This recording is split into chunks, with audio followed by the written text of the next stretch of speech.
তুমি যখন ফাইট করবা মনে রাখবে এই 66 জনের মধ্যে জাস্ট একটা পোলা আছে ঢাবি ফার্স্ট। যেমন এবার একটা জানোয়ার পোলা অভিষেক বলবে না ওনে নিয়ে, এই হারামজাদা ডিউতে সেকেন্ড, এই হারামজাদা বুয়েটেও সেকেন্ড।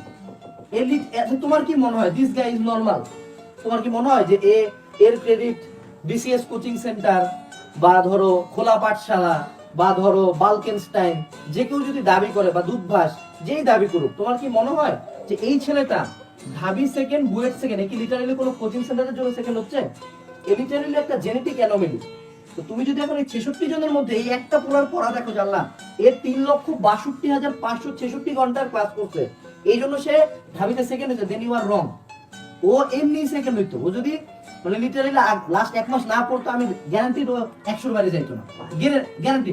তার উপরে কতটা একটা মানুষ অমানুষ হইলে এই ছেলেটা আইবিএতেও চান্স পায় বসে থাকে এবং প্লেস করে আইবিএতে fifth. How the fuck is this even possible? What the fuck? বুঝছো, আমি তাকে অপমান করছি না, ও একটা মানে ওর প্রতি রিসপেক্ট। বাট তুমি বুঝো যে এই ছেলেটার মতো যদি তুমি প্রিপারেশন নিতে যাও তোমার তো সিট ভাই একদম